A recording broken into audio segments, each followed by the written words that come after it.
things are coming into play before September 11th, 2001. Does everybody remember that? Yeah. You forget about it. So these things are coming into play, right? So the first time I was visited by the FBI is in 1999 and accused of animal rights extremism and terrorism in Dallas for vandalism.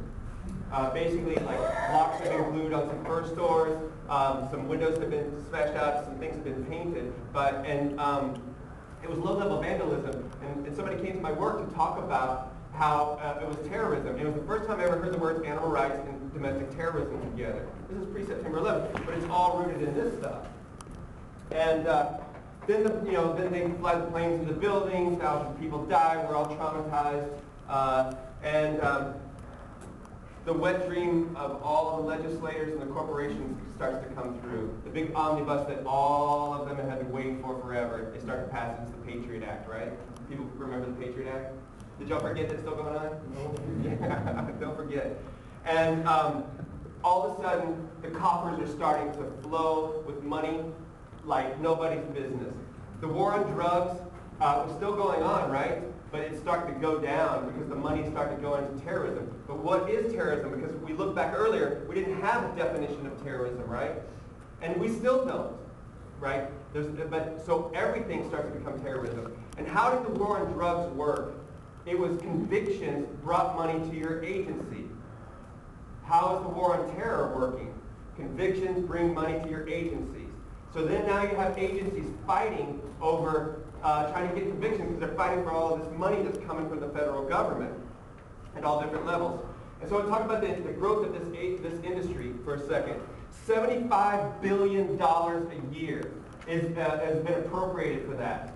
That's a lot of money. If you look at healthcare spending and budget, all the other budget line items, this one is growing exponentially. The next thing is between 2002 and 2010, they created 4,000 new government agencies or reassigned them. And then there's 854,000 jobs created. Actually, that's about 900. It's over 900,000 now. That is Obama's job package right there. And but the thing is, you've got to get convictions. So, well, who are terrorists? If there's not, if this is growing, there must be terrorists lurking under every corner, right? Each and every one of us, plus 10 more in everybody's circle has got to be terrorists. So let's talk about creating paper tigers. Because how many in the war on terror, how many people have they actually found in the United States, right? So I think the numbers, there's about 500 cases in the war on terror, and actually I think only 5 of them are actually people that didn't involve informants or any of that stuff. There was a guy who had stuck one in his underwear, there was a guy who stuck it in his shoe, there was a guy at Times Square that the FBI didn't know about, but the vendor saw it. That's like 3. That's the only ones I can think of, and then I think there's like 2 others. But all of a sudden, all of us and the people around us are suspect. And so we wanted to ask, well, who are the current targets of domestic terrorism agencies? And the largest percentage is Muslims and people of Middle Eastern descent, right? Muslims all worldwide, but people of Middle Eastern descent have actually been focused on the most. That is 95% of the cases. But in activist circles, in political circles, say it again? Except for Israelis. Except for Israelis. But in activist circles and in political circles, we worry about it all the time. It's like the hammer's about to fall on us every second. But in these communities, it is falling every time. And so I think we need to keep that in our mind, that if there's all these domestic terrorism cases, 95 or 97 or 98% are people of Middle Eastern descent, then we need to think about that.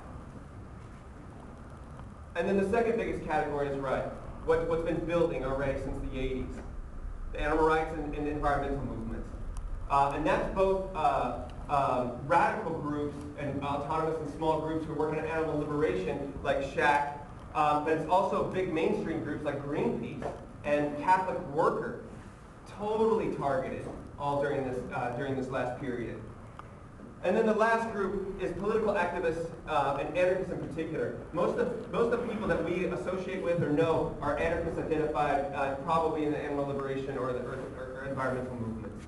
But all anarchists, anarchist leaning or anarchist sympathetic. Global ops, their entire force, all of their private security guards, every single one of them without exception, are former FBI or former CIA. So these are people who are well connected, they're well trained, they're well armed, and they began infiltrating activist spaces. Sometimes they would run in force, they'd be dressed very paramilitary. These were the people who they had constantly serving us with depositions, with civil cases. At one point they pressed a I can't remember if it was $11 million or $13 million racketeering civil case against us. And it was these thugs who would run up at the demos, they would surround people, isolate them, move them to the side, and serve them. They were armed, they would pull up at times in SUVs, black SUVs, they'd open the back, they'd make sure that we could all tell there was weaponry in the back. So this private security was basically being used as thugs for the corporations involved. And you see me smiling now because it's funny now. It wasn't funny then. No. Actually, it was quite serious at the time because on a couple of occasions they pointed their guns at people. And these guys always worked that gray area of the quote-unquote law. And they knew how to work that gray area to do just enough stuff that was threatening and illegal, but not get in trouble for it. The other thing that came up too was that they were gathering massive amounts of information. That the surveillance, we always worry about the surveillance state, but we forget that whatever limited amount of open records that we can get some. And we can find out about things. We cannot ever find out about stuff from corporations except when our friends Anonymous release it. And if you're part of Anonymous, thank you, thank you, thank you, thank you. Keep it up. Because that's how we've found stuff. One of the biggest companies, Stratford, they sell information to governments and to state agencies and to corporations about activists, about organizers, about communities, and it's all under threat assessment. And they help to fuel this fire of fear about political movements because they have money to make on that. I think that's really important to think about. Stratford says that shack is a dangerous thing, or the Dirty South First, another organization that we co-founded based on the same shack model, that it's dangerous. Well, the governments are buying that information, the corporations we're targeting are buying that information from. There's a money exchange, and so they have, again, like the informant that Josh mentioned earlier, there's an incentive for them to continue to do that. And Stratford, who I mentioned, gathered information for a long time, has been selling it, and then Anonymous broke into their emails about 2 years ago, and Jeremy Hammond, I don't know if anybody's familiar with Jeremy Hammond, said, give that guy money, support that guy, because he released thousands and thousands and thousands of documents that were really important. One story showing how stupid Stratford was, two, showing all the information they did, and three, that they were just doing it for money. So that's really important. We need that access to do those things. And I wanted to just show this picture. This was something that Stratford had gathered on a bunch of us who were part of Dirty South First in Texas, but they were also, we were also doing other work with large nonprofit environmental groups, and they had gathered information on us and did a Facebook in 2004. And this thing was chock full, and this was released to us by a friendly person with chock full of information, including their cell phone numbers and stuff, which we disseminated widely to lots of people. That's the informants thing. And let's talk about informants for a second. You want to start off there? I can start on informants. So informants, they're something that, of course, are the government's best weapon. I would say that when we talk about surveillance, 90% of the time what we're talking about are people who infiltrate our organizations and feed information back to their FBI handlers. As I've mentioned, these people have an incentive to lie. They have an incentive to make things up. A woman several years ago infiltrated my life and my circle of friends. Her name was Lisa DiStefano, and at one point she had actually been married to Paul Watson from Sea Shepherd. She had great activist credentials. She'd been around longer than I had. One day in a restaurant, she came up to me. The FBI were aware that my mother was having health problems at the time because they'd been tapping my phone and listening to these conversations between me and my family members. And so this was how she got her in. She came up to me. She began telling me a sob story about her father's health. Her and I quickly became friends. It was only later that I found out that she was being paid $70,000 a year in order to befriend me. She was unfortunately not the only person in my life who I had to deal with this from. Those of you who live here in San Francisco are like, so? But we weren't here in San Francisco. I was like, hey, you know, that's still illegal, right? And she said, wow, if you think that's something to worry about, I've got an unregistered handgun in my purse. So I got out of her car. I just opened the door and I walked away. I began to suspect that the reason she could behave in this manner might be because she had a past. Things had finally reached a level of sketchy where I didn't want to hang out with her anymore, but she needed the paychecks to keep coming in. So documents showed that she continued meeting with her FBI handlers and filling out these things called 302s, which are snitch forms. And she was claiming things like I told her I had a stockpile of guns at my house, that they were hidden in my room. Shortly after, my home was raided.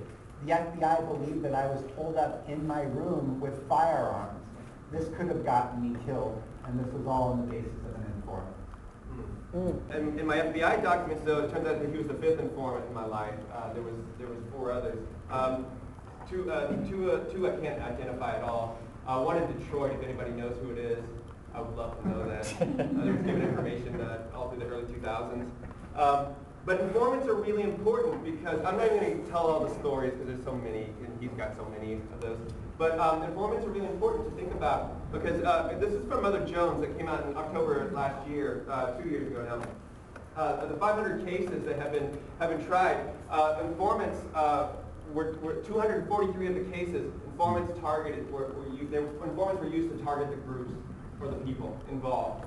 158 of the cases, 31% were arrested in a sting, and 49% were nabbed by the informant who led the plot, which that number now is about 62 or 63%. These are all older numbers.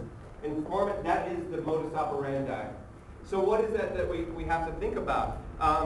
It's like Peg Millett said a long time ago, or you can tell the FBI agent because they're the one who wants to bring the dynamite.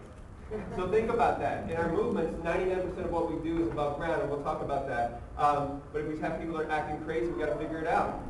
But why are they doing these things? Why does the state want to do this? Why do corporations want to do this? That's a good question. I'm glad you asked, because we want to talk about that. Listen, it's about maintaining power, right? And when I talk about power, I'm talking about cultural, economic, social, political power, capital P power, all that unrecognized power that goes on that the elites have and that they want to maintain in their positions above us. The second thing is the economics involved in it. There's money to be made in the war on terror. There's money to be made in surveillance. There's money to be made in militarizing the police. There's just money to be made, and they're all trying to suck it up as fast as they can before it goes away. You want to talk more about economics? No. Okay. And then the other thing, the last one, is fear. Social control. If we are afraid of power, if we are afraid of the state, if we are afraid of corporations, then what are we going to do? We're going to do nothing. We're going to be complicit. We will not rise up. We will not stand up. We will not do the things that we need to do it because we are afraid. And what I would say to you, even after all of these things and more of the things that we will tell you, do not be afraid. I've done FOIAs. Some of y'all might have done FOIAs, Freedom of Information Act requests for things. We're going to talk about some of the things that cases have revealed over the years. And the collection of thousands and thousands of pages that we've seen. These are really common things that we see. Environmental terrorists, animal rights extremists, domestic terrorists. These are things that we are labeled constantly. And again, we're labeled these things without proof, without a definition of what those things mean. These very loose things, loose definitions about what those are. People are investigated in field offices in multi-states all over the place. Joint Terrorism Task Force is all about trying to unite people, unite agencies to work in multi-states to come after us. And informants, we just addressed informants, didn't we? So we'll skip that.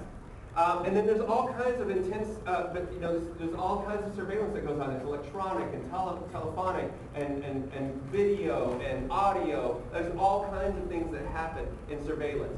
And there's two kinds of surveillance. There's covert surveillance that you don't ever know happens, like when they tap your email, you're never going to know, or they tap your phone because they're getting it from from the phone company.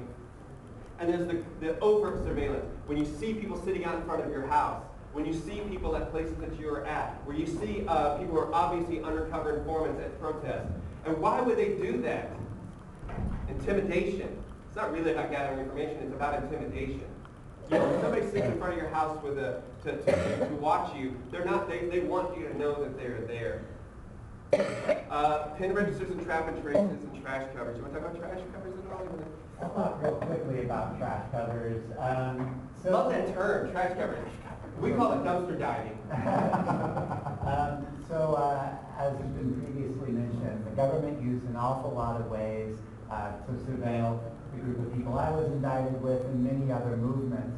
One morning, I was woken up at 3 a.m. I heard people in the alleyway behind my house, and my bedroom window faced out there. So I get up and I look out. There's two guys getting out of an SUV, and they've got ties on, and they're stealing my garbage. That doesn't add up. That's pretty weird. And so we began to recognize that they were trying to glean information about us by going through our trash, which was funny because that's how we were also gleaning information about CEOs. So we've got that in common. That's Old school works sometimes. Anyway, I am an animal liberationist, and this means that I lived with many, many cats. And so the last thing we would always do when we took the garbage out was empty those litter boxes, get it in there deep. And then the next time I woke up when they were stealing my trash, I woke up because I heard one of them going, "Fuck!"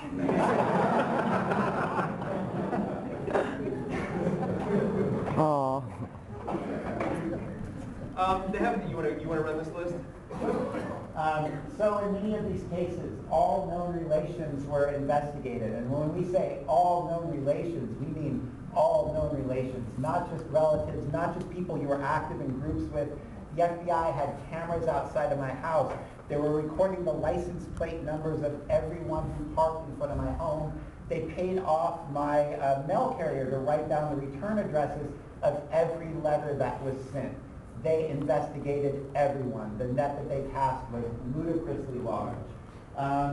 Subpoenaed all utilities, mortgage, bank records. That speaks for itself. Oftentimes, especially with groups that were targeted by CointelPro, they're investigated by the IRS for tax evasion. This is another furtherance, of course, of the nonprofit industrial complex. I was part of Liberation Collective, an organization in Portland in the 1990s.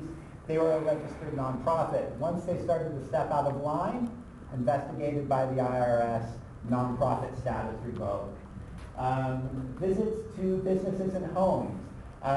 My boss, I worked for a company called Field Roast at one point, and the FBI called them up and said, "We'd like to come and speak to you about one of your employees," which they did do. This is common. Grand juries. I know that there have already been workshops on grand juries here today. I imagine most folks are familiar with them. If you're not, I'll speak to you about it afterwards. Randomly searched at airports every time. For years, I don't know what happened. Just recently, I can actually get through a security line in less than 3 hours. But there was a period of time. But for a long period of time, every time I went to an airport, my boarding pass would have a strip of S's printed on one corner. I would get my own line at security. every security measure they had, I got to go through. One time I tried to fly with an expired identification, and I ended up in a big metal box with only a camera and a speaker mounted on the wall. All of a sudden, something slid out of the wall, and a voice boomed over the speaker, "Place your clothing into the box." And I was made to get naked and spin in front of the camera. I mean, these were the sorts of things our community was dealing with on a regular basis. Later we found out it was because every time our identification was run at an airport, what came back on the screen was member of a known terrorist organization. It was also on driver's license, on local law enforcement too, because I was worried, like, the police would pull me over randomly, or friends of ours, randomly, and they would get afraid, and it said they had to call the FBI. But one of the things that came out, and we've told you a lot of scary things, these are a lot of deep things that happen, is that one thing that's come out about looking at thousands and thousands of pages of documents over about a decade now, not just ourselves but other people, is that it seems like the great intelligence gathering that they're doing is awful. It's really shallow. They can't seem to sort things out. Like, they can't tell the difference between a right-wing website against leftist groups and the leftist group's own website. They get equal weight. They can't seem to discern things. And that it's an inverted pyramid. And all the things that we are talking about happens to just very few people in our movements. There's thousands, there's tens of thousands, if not hundreds of thousands, or millions of us in this country. What's happened, that's happened to just a few hundred people. It doesn't mean that it's not scary, but it just give it, man, we have to run through this fast. I'm going to let you run. All right. Informants are their best source. Does anybody have any questions about that? The informants are their best source. Don't even question it. Loose lips and shit. Agencies are taking too much information to develop critical analysis. 1 terabyte every 30 minutes is what they're gathering, I think is the number now.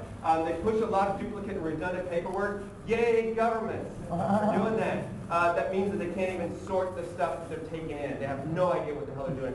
Each analyst that looks at it is looking at 150 cases a day. They are not looking at them. Intelligence information is gathered wide but not deep. They don't understand horizontal and decentralized politics or organizing structures. It just confounds them. They understand bureaucracies and hierarchy, and they can't figure it out. And even though there's brilliant people probably writing things within the FBI or within Homeland Security, the rest of the people don't care. They do a lot of sloppy work. That's because they're doing it for money, not because they care.